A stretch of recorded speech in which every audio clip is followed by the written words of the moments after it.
Olá! Hoje a gente vai mergulhar fundo no significado teológico de um dos maiores milagres de Jesus, aquele que foi narrado no Evangelho de São João, a ressurreição de Lázaro. É uma passagem que nos revela a própria identidade de Cristo de um jeito extraordinário. E o coração de tudo isso, ponto de partida, é essa frase de Nosso Senhor: Eu sou a ressurreição e a vida. Olhem, essas palavras não são apenas uma promessa. Elas são a chave para a gente entender o poder divino que está prestes a se manifestar de uma forma visível e inegável. Certo. Então, para a gente conseguir captar a magnitude desse milagre, a gente precisa primeiro sentir o peso do contexto humano da situação. A dor profunda, o luto e a sensação de que não havia mais esperança, tudo isso envolvia a morte de Lázaro, que era um amigo muito querido de Jesus. Então, a notícia chega para Jesus: seu amigo Lázaro está doente. Mas a reação dele é, no mínimo, curiosa. Ele atrasa sua chegada de propósito. Fica onde estava por mais 2 dias. Isso não é um ato de indiferença de forma alguma. É um atraso providencial.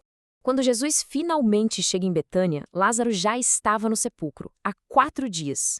4. Esse detalhe é fundamental, sabe? Para a mentalidade daquela época, isso queria dizer que a decomposição do corpo já tinha começado, ou seja, eliminava qualquer dúvida sobre a realidade da morte. Então, o ponto central aqui é esse. O atraso foi calculado. Foi para esgotar qualquer pingo de esperança humana.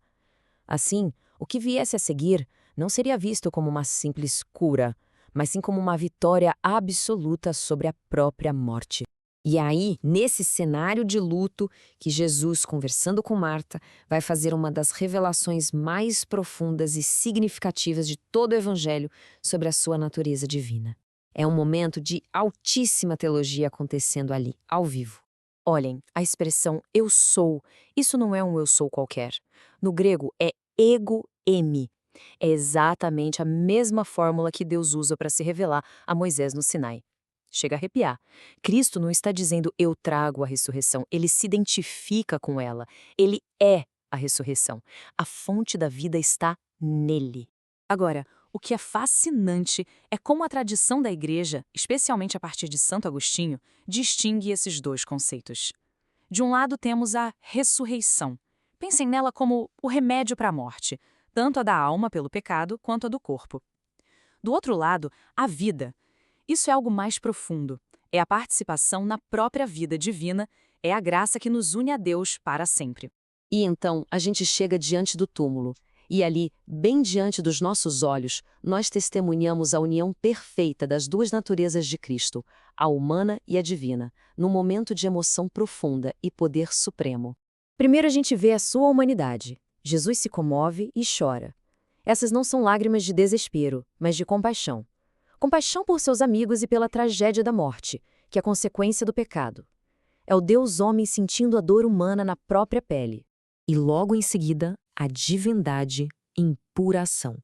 Com uma ordem soberana, uma ordem criadora, ele comanda a morte e a morte tem que obedecer.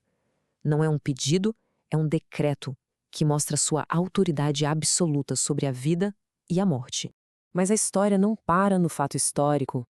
Os padres da Igreja sempre viram nesse milagre uma poderosa alegoria para a jornada da nossa alma, da morte do pecado para a vida da graça.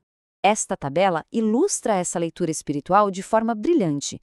Vejam só, Lázaro morto simboliza o pecador em estado de pecado mortal. A pedra do sepulcro é o peso da culpa na consciência. As amarras são os maus hábitos, os vícios que nos prendem. E, finalmente, a ordem de Cristo representa a força da absolvição no sacramento da confissão, que restaura a vida da alma. O milagre, então, se torna um mapa claro do processo de renascimento espiritual. O vem para fora é o chamado à confissão, a saída das trevas. A ordem para desatá-lo é o ministério da Igreja que, em nome de Cristo, perdoa os pecados e liberta a alma daquelas amarras. E essa promessa divina é a síntese final de tudo.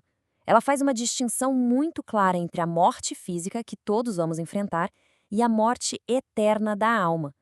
É dessa segunda morte que a fé em Cristo nos livra, garantindo uma vida que vai muito além do túmulo. O milagre de Lázaro, portanto, não é só uma história do passado. É uma promessa viva que nos convida hoje a refletir sobre a fé, sobre o pecado e sobre a vida que nos espera. É uma promessa que transforma o que parece ser o fim em um novo começo.